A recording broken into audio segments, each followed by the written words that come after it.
করলাম না জিওডিপিওডি মেথড এবং একটা স্ট্যান্ডার্ড কার্ভ করব। স্ট্যান্ডার্ড কার্ভটা কি না আননোন কনসেন্ট্রেশনটা বার করার জন্য একটা কার্ভের সাহায্যে মানে একটা গ্রাফ প্লট করব। সাপোজ এরকম একটা গ্রাফ, এখানে গ্রাফ নেই নাহলে গ্রাফে দেখা যাবে।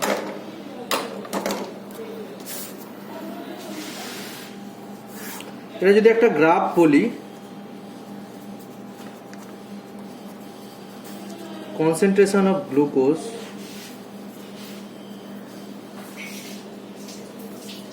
or concentration of OD value, এটা হচ্ছে OD ভ্যালু আর এদিকে গ্লুকোজ কনসেন্ট্রেশন। এখানে ধরলাম সাপোজ 50, 100, 150,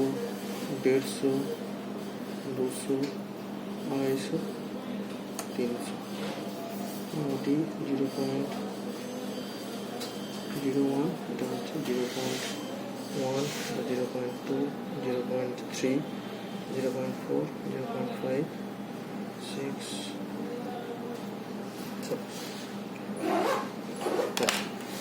এখানে একটা গ্রাফের সাহায্যে এখানে আমরা অনেকগুলো পয়েন্ট পাবো। স্ট্যান্ডার্ড কার্ভ হচ্ছে একটা কার্ভ বানাতে হবে না, গ্লুকোজ কি বলেছিলাম ইনক্রিজ কার্ভ, এরকম একটা কার্ভ পাবো সোজাসুজি, এরকম একটা কার্ভ আমি দেখাবো এক্ষুনি।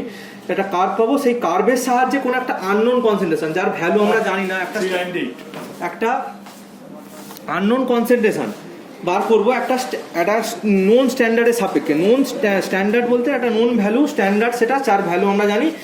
এখানে আমরা নোন স্ট্যান্ডার্ড হিসাবে 300 ভ্যালু নিয়েছি না, কিট প্রোভাইড ভ্যালু একটা স্ট্যান্ডার্ড সলিউশন নিয়েছি যার ভ্যালু হচ্ছে 300 এবং এই 300 স্ট্যান্ডার্ডের সাপেক্ষে কোনো একটা আননোন কনসেন্ট্রেশন যার ভ্যালু আমরা জানি না, সেইটার ওডি নিয়ে আমরা গ্রাফে প্লট করে তার ভ্যালু কত সেটা বার করবো। মেশিন ডিটেকশন শুধু ওডি করবে এবং তার ভ্যালু কত হবে সেটা আমরা এই গ্রাফের সাহায্যে বার করবো, সেটা হচ্ছে স্ট্যান্ডার্ড কার্ভ।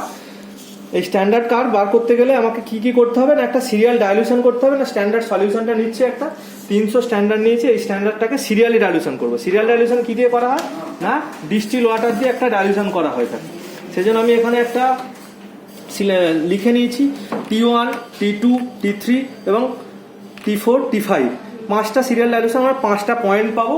এই স্ট্যান্ডার্ড কার্ভে যে পয়েন্টগুলো বসিয়ে একটা গার্ভ বানাবো এবং সিরিয়াল ডাইলিউশন করার জন্য ডিস্টিল ওয়াটার নেবো এবং স্ট্যান্ডার্ড সলিউশন ইকুয়াল ভলিউম 100 করে আমি ভলিউম নেবো। 100 ভলিউম স্ট্যান্ডার্ড সলিউশনের সাথে 100 ডিস্টিল ওয়াটার নেবো প্রথমটাতে T1 এবং প্রতিটাতেই সিরিয়ালি হচ্ছে আমি সেটা ট্রান্সফার করবো এবং প্রতিটা ভ্যালু 100 করে আমি প্রথমে ডিস্টিল ওয়াটার দিয়ে দেবো। ডিস্টিল ওয়াটার 100 মাইক্রোলিটার করে আমি ডিস্টিল ওয়াটার দিয়ে দিচ্ছি প্রতিটাতেই এবং প্রথমটাতে শুধু স্ট্যান্ডার্ড আমরা ইউজ করব 100 মাইক্রোলিটার এবং প্রতিটা থেকে মিক্স করার পরে T1 টু T3, T3 থেকে T4, T4 থেকে T5 এ কন্টিনিউয়ালি ট্রান্সফার করবো।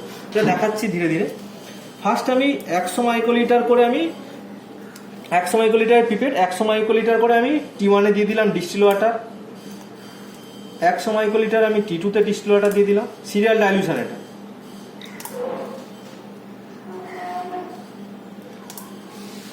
সিরিয়াল ডাইলিউশনটা কেন করছি না, গ্লুকোজ কনসেন্ট্রেশনটাকে ক্রমশগত কমিয়ে দেবো একটা কার্ভ বানানোর জন্য। বিভিন্ন পয়েন্ট পাবো যার এগেনস্টে আমি একটা গ্রাফ প্লট করবো এবং গ্রাফ প্লট করার পরে তার এগেনস্টে একটা আননোন কনসেন্ট্রেশন বার করব।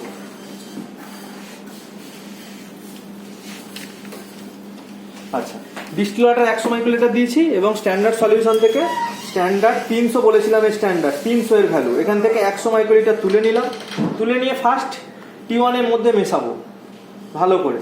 তাহলে এর ডাইলিউশন কত হলো, 100 মাইক্রোলিটার ডিস্টিল ওয়াটারের সাথে 100 মাইক্রোলিটার স্ট্যান্ডার্ড মেশালাম, তাহলে ডাইলিউশন 1:2। মেশানোর পরে ভালো করে ওখান থেকে 100 মাইক্রোলিটার আমি তুলে নেব। 100 মাইক্রোলিটার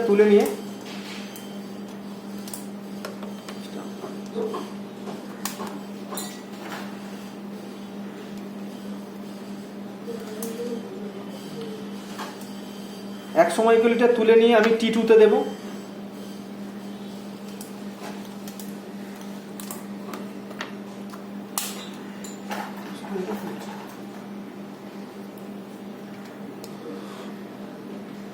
T2 সাথে আমি মেশালাম যখন T1টাকে, তখন এর ডাইলিউশন কত হলো, তখন এর ডাইলিউশন হলো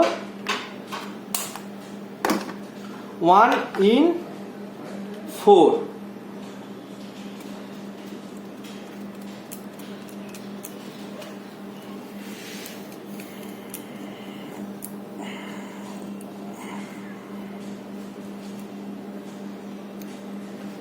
ফার্স্ট আমি কি করলাম, T1 এর সাথে আমি মেশালাম ডিস্টিল ওয়াটার 100 আর স্ট্যান্ডার্ড 100 মেশালাম, সেটা ডাইলিউশন হলো 1:2। যখন T1 থেকে 100 মাইক্রোলিটার তুলে T2 তে মেশালাম, তার ডাইলিউশন হলো 1:4। এবং T2 থেকে তারপরে তুলে আমি কিসে মেশাচ্ছি না T3 মধ্যে ডিস্টিল ওয়াটার দেওয়া ছিল এবং তার মধ্যে মেশাচ্ছি, তখন এই ডাইলিউশন কত 1:8। 1:8 হলো T3। 1:8 থেকে যখন ডাইলিউশন করছি T4, T3 থেকে T4 নিয়ে যাচ্ছি 100 মাইক্রোলিটার ডিস্টিল ওয়াটারের সাথে মেশাচ্ছি, তখন ডাইলিউশন কত হচ্ছে 1:16। 1:16 ডাইলিউশন। তারপর 1:16 T4 থেকে T5 এ যাচ্ছি, 1:32 ডাইলিউশন করলাম। পরপর সিরিয়াল ডাইলিউশন হলো, এই ডাইলিউশনটাকে বলা হয় সিরিয়াল ডাইলিউশন। এই ডাইলিউশন করা হলো কেন না, স্যাম্পেলের কনসেন্ট্রেশনটাকে ক্রমাগত কমানোর ফলে, যেহেতু আমরা সিরিয়ালি ডাইলিউশন করেছি তার ভ্যালুটাও ক্রমাগত একই কনসেন্ট্রেশন, এই 300 কনসেন্ট্রেশনকে ক্রমাগত ওটা কমতে কমতে একটা ভ্যালু পাওয়া যাবে এবং বিভিন্ন পয়েন্ট পাবো এবং সেটা গ্রাফের মধ্যে প্লট করতে পারবো। সিরিয়ালি যেহেতু ডাইলিউশন করেছি, একটা সিরিয়ালি একটা লাইন পাওয়ার কথা, সিরিয়ালি একটা স্টেট কার্ভ পাওয়ার কথা, সেই জন্য আমরা একটা সিরিয়ালি ডাইলিউশন করলাম একটা কার্ভ পাওয়ার জন্য। এবং কার্ভটা কেন করবো না, আননোন কনসেন্ট্রেশনটা বার করার জন্য একটা গ্লুকোজের। এইটা করতে গেলে আমাকে আবার সেই গ্লুকোজ এস্টিমেশনের মতোই আবার একটা ব্ল্যাঙ্ক নিতে হবে, একটা স্ট্যান্ডার্ড নিতে হবে। এক্ষেত্রে আমি 300 স্ট্যান্ডার্ডটাই নেব। এবং আর কি 5টা সিরিয়াল ডাইলিউশন করেছিলাম, তার জন্য 5টা তার এগেনস্টে 5টা আমি আবার নিয়েছি, টিউব নিয়েছি। 5টা টিউবকে আমি কি করেছি না TT1 testing purpose, TT1, TT2, TT3, TT4 এবং TT5 কি করব, প্রতিটা আমরা একটা গ্লুকোজ এস্টিমেশনের ক্ষেত্রে কি দেখেছি না স্ট্যান্ডার্ড 10 মাইক্রোলিটার, প্রতিটাতেই 1000 মাইক্রোলিটার করে আমি রিয়েজেন্ট দেবো। 1000 মাইক্রোলিটার রিয়েজেন্টের সাথে কি করবো, ব্ল্যাঙ্কে কোনো রকম কিছু দেবো না। স্ট্যান্ডার্ডে কি দেবো, স্ট্যান্ডার্ড দেবো 10 মাইক্রোলিটার। আর টেস্টের ক্ষেত্রে কি দেবো, টেস্ট দেবো 10 মাইক্রোলিটার। এখানে টেস্ট বলতে কি, এখানে টেস্ট বলতে যে সিরিয়াল ডাইলিউশন করেছি T1 ভাইল থেকে আমি 10 মাইক্রোলিটার তুলে TT1 এ দেবো, T2 থেকে 10 মাইক্রোলিটার তুলে আমি TT2 তে দেবো, T3 থেকে তুলে T3 তে দেবো। আচ্ছা, T4 থেকে তুলে 10 মাইক্রোলিটার TT4 এ দেবো, T5 থেকে 10 মাইক্রোলিটার তুলে TT5 এ দেবো। এই জিনিসটা আমি ক্লাসে যখন ভিডিও মানে এটা পড়ার পরে দেখার পরে যদি কারোর অসুবিধা থাকে কোনো রকম, সেটা ক্লাসের মধ্যে সলভ করে দেবো কোনো রকম যদি অসুবিধা থাকে। এই সিরিয়াল ডাইলিউশন এবং এই প্রসিডিওরটা। তারপরে গ্লাভ প্রোটিন। আচ্ছা, আমি 1000 মাইক্রোলিটার করে প্রতিটাতেই আমি রিয়েজেন্ট প্রথমে দিয়ে দিচ্ছি, 1000 মাইক্রোলিটার করে গ্লুকোজ রিয়েজেন্ট, গ্লুকোজ যেহেতু স্ট্যান্ডার্ড কার্ভ করছি। ব্ল্যাঙ্কে দিয়ে দিলাম, আচ্ছা স্ট্যান্ডার্ডে দিলাম, তারপর TT1, TT2, TT3, TT4, TT5 প্রতিটাতেই 1000 microlitre করে আমি দিয়ে দিয়েছি। এরপরে আমার কাজ 10 মাইক্রোলিটার স্ট্যান্ডার্ড, 10 মাইক্রোলিটার স্ট্যান্ডার্ড নেব। স্ট্যান্ডার্ড হচ্ছে আমার 300 বলে দিয়েছি, স্ট্যান্ডার্ড 300।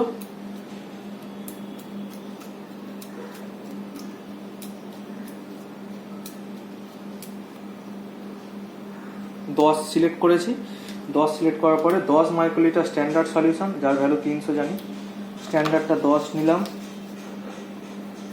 এটা স্ট্যান্ডার্ড সলিউশন, স্ট্যান্ডার্ড যার কনসেন্ট্রেশন 300, স্ট্যান্ডার্ডটার মধ্যে মেশালাম।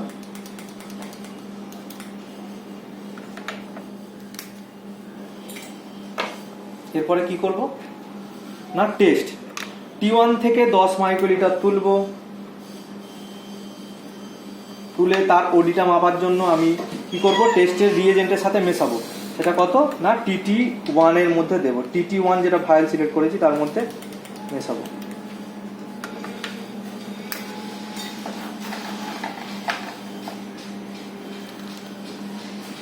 তারপরেরটা T2 থেকে 10 মাইক্রোলিটার তুলবো, সেটাকে মুছতে হবে।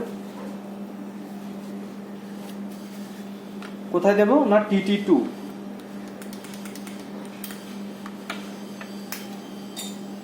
প্রতি ক্ষেত্রে টিপস আমাকে চেঞ্জ করতে হবে। তারপরে T3 থেকে 10 মাইক্রোলিটার তুলবো,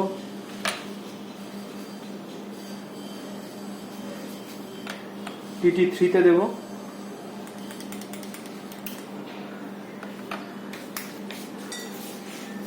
তারপরে T4,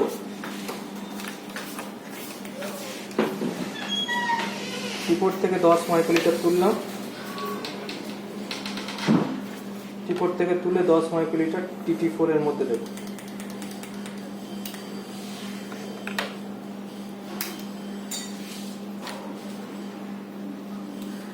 তারপর T5 থেকে 10 মাইক্রোলিটার স্যাম্পল তুললাম,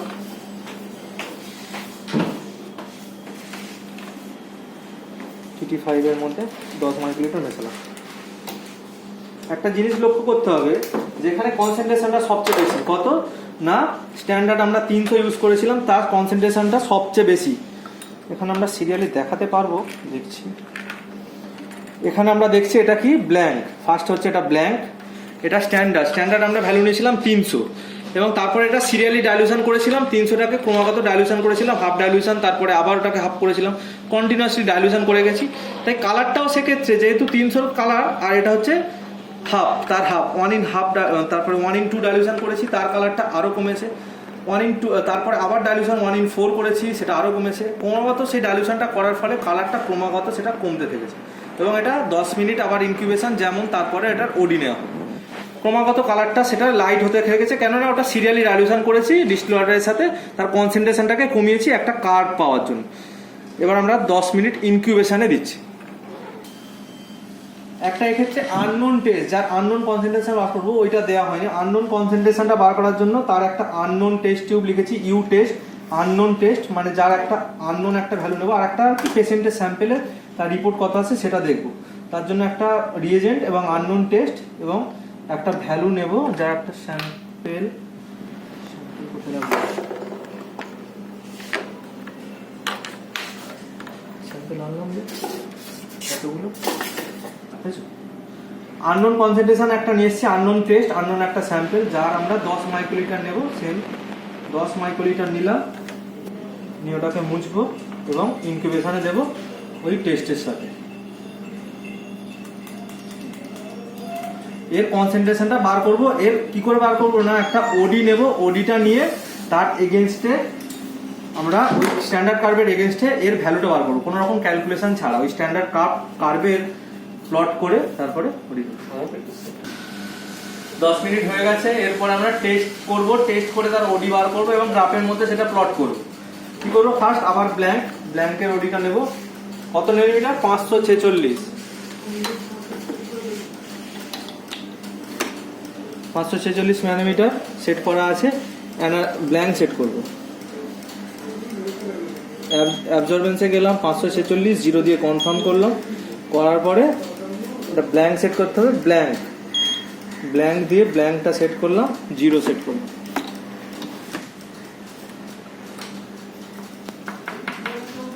তারপরে স্ট্যান্ডার্ড,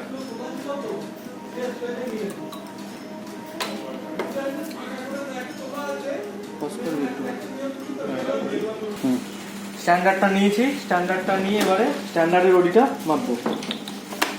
অ্যানালাইজ 0.769 স্ট্যান্ডার্ডের ওডি।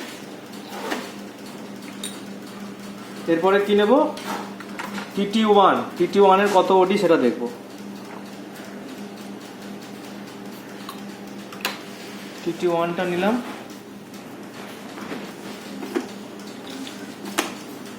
অ্যানালাইজ 0.416,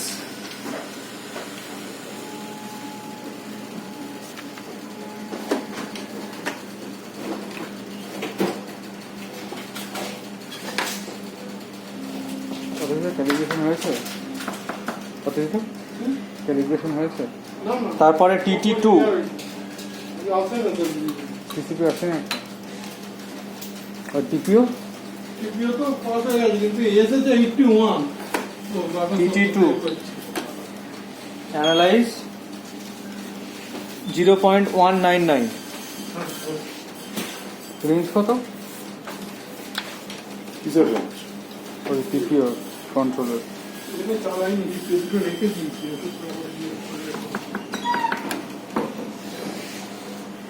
TT2 এরপরে TT3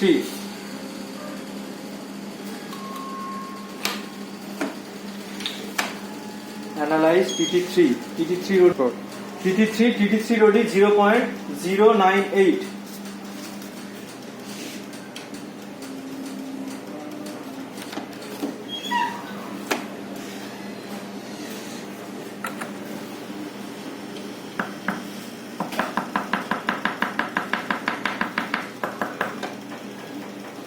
তারপর হচ্ছে TT4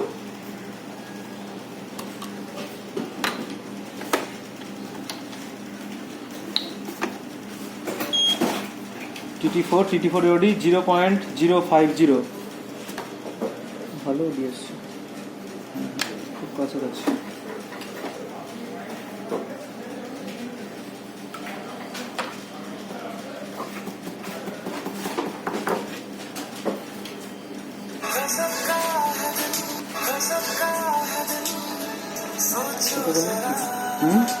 নেক্সট TT5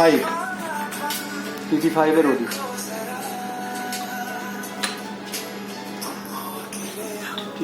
ওডি অ্যানালাইজ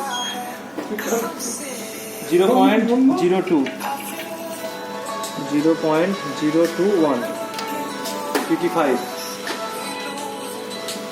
এরপরে কি করব না, আননোন কনসেন্ট্রেশন যেটা তার ওডি নেব, আননোন যেটা কনসেন্ট্রেশন তার ওডি কত সেটা দেখব। ওডিটা শুধু জাস্ট বার করব। আমরা যেমন গ্লুকোজ এস্টিমেশনের ক্ষেত্রে একটা ক্যালকুলেশন করেছিলাম, test OD divided by standard OD into 100, যেখানে কনসেন্ট্রেশন ছিল 100। এক্ষেত্রে আমরা কনসেন্ট্রেশন গ্লুকোজের 300 নিয়েছি, কিন্তু ওটা একটা ক্যালকুলেশন করে বার করতে ছিল। কিন্তু এখানে এটা আননোন কনসেন্ট্রেশনটা যেটা আননোন আছে, যার ভ্যালু আমরা গ্রাফে প্লট করে বার করবো। জাস্ট শুধু ওডিটা নেব, ওডিটা নিয়ে এই স্ট্যান্ডার্ড কার্ভ একটা বানাবো, স্ট্যান্ডার্ড কার্ভের উপরে এই ওডিটা বসাবো, ওডিটা বসিয়ে এর কনসেন্ট্রেশনটা কত সেটা বার করবো। তাই এটা হচ্ছে টেস্টিং ওডিটা নিয়ে, টেস্টিং একটা স্যাম্পল নিয়েছিলাম যেটা পরে দেখিয়েছিলাম।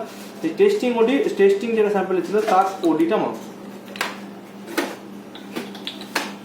অ্যানালাইজ টেস্টিং এর ওডি দিয়েছে 0.327 টেস্টিং, এটা হচ্ছে test unknown concentration, unknown sample concentration. এর ওডি দিয়েছে কত, আননোন স্যাম্পল কনসেন্ট্রেশন 0.327। এবার আমরা কি করব না, একটা গ্রাফ প্লট করব। গ্রাফটা কেমন করে করব, এটা বাড়িতে সবাই একবার প্র্যাকটিস করতে হবে, প্র্যাকটিস করে দেখবে, তারপরে না বুঝতে পারলে পরে আবার করে দেওয়া হবে। কি করতে হবে না, গ্লুকোজ কনসেন্ট্রেশন যেহেতু আমরা পেয়েছিলাম স্ট্যান্ডার্ডের ওডি, স্ট্যান্ডার্ড কত নিয়েছিলাম 300, একটা গ্রাফে আমরা এরকম ছাড়া একটা প্লট করব। 10 বা 15 এরকম যে দাগগুলো থাকে মার্কিং, সেগুলো ছাড়া কিছু ঘর ছাড়া 10 বা 15, 20 এরকম ছাড়া আমরা একটা রেগুলারলি একটা সিরিয়ালি প্লট করব। ধরো আমরা দুটো ঘর ছেড়ে আমরা 20টা ঘর নিয়ে 50 ধরেছি, তাহলে 40 ঘরের মাথায় 100, 60 ঘরে 150, এরকম কন্টিনিউয়াসলি করে আমরা 300 পর্যন্ত একটা মার্ক করব, 0 to x R 0 to y। এবং আমরা যে ওডিটা পেয়েছি সেই ওডিটা আমরা বসাবো। ওডি পেয়েছি আমরা যে অনুযায়ী স্টার কনসেন্ট্রেশন যেমন সেই অনুযায়ী বসাবো। 300 যেখানে তার স্ট্যান্ডার্ড ছিল তার ওডি পেয়েছি, ওডি কত পেয়েছি না 0.76 এর ভ্যালু, সাপোজ আমরা ধরছি 0.76 এর ভ্যালু, 300 কনসেন্ট্রেশন, 300 সোজাসুজি 0.76 যেখানে এখানে একটা পেয়েছি। আচ্ছা, এটা হচ্ছে স্ট্যান্ডার্ডের। এবং তারপরে কি পেয়েছি না TT1 এর কনসেন্ট্রেশন কত ছিল, যেহেতু ওটাকে হাফ ডাইলিউশন করেছিলাম 150, তারপর 75, তারপরে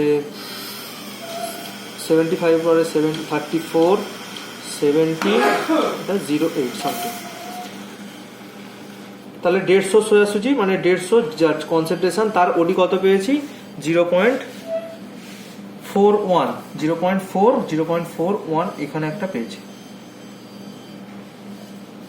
আচ্ছা, তারপরে পেয়েছি 75 এরকম পজিশন। 75 থেকে তার ওডি পেয়েছি কত, TT2 75 এর 0.199, যার ওডি 199, এখানে 1.0 আর এখানে 2.0 একটু নিচে, এখান থেকে ধরো 75 ভ্যালু, এখানে আমরা একটা ওডি পেয়েছি।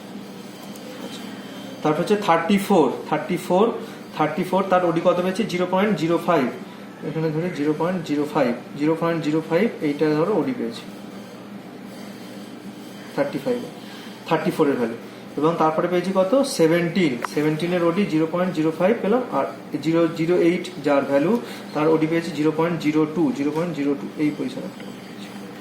এবং একটা স্ট্যান্ডার্ড, এবার এই কার্ভগুলোকে পরপর যুক্ত থাকবো। সব যে আমার একেবারে এই পয়েন্টের সাথে মিলবে এরকম নাও হতে পারে, একটা স্ট্রেট একটা কার্ভ পাবো যেটা সবার সাথে মানে মিনিমাম 2 থেকে 3টে আমার টাচ করবে। একটা পেন দিয়ে করছি বলে বাড়িতে সবাই একবার প্র্যাকটিস করবে, একটা প্লট করবে গ্রাফের মধ্যে, সেটা একটা স্ট্যান্ডার্ড কার্ভ পাবো। এই স্ট্যান্ডার্ড কার্ভটা আমরা একটা পেলাম। স্ট্যান্ডার্ড কার্ভটা পাওয়ার পরে আমরা কি করব না, একটা আননোন কনসেন্ট্রেশন বলেছিল, আননোন কনসেন্ট্রেশনের ওডি কত ছিল 0.32 এই কনসেন্ট্রেশন 0.32 যার ওডি, তার কনসেন্ট্রেশনটা কত বার করতে গেলে এই 0.32 এ ধরো এটা হচ্ছে 0.32 থেকে সোজাসুজি একটা টানবো রেখা, এবং সেটার কনসেন্ট্রেশনটা কত সেটা নাও দেখলাম 185। তাহলে আমরা কত বলবো না, ওই আননোন স্যাম্পেলটার কনসেন্ট্রেশন, আননোন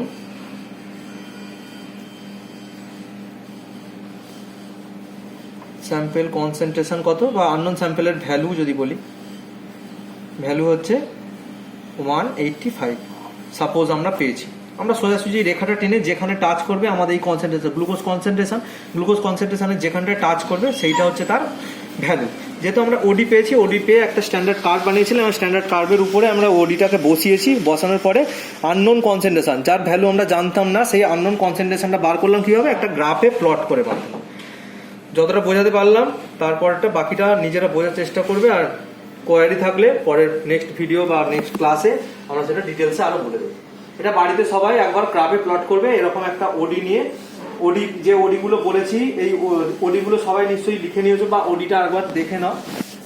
এই ওডিগুলো নিয়ে যার কনসেন্ট্রেশন ধরো এরকম দেখতে পাবে, এই কনসেন্ট্রেশনে ওডিগুলো নিয়ে প্রতিটা গ্রাফে নিজেরা প্লট করবে।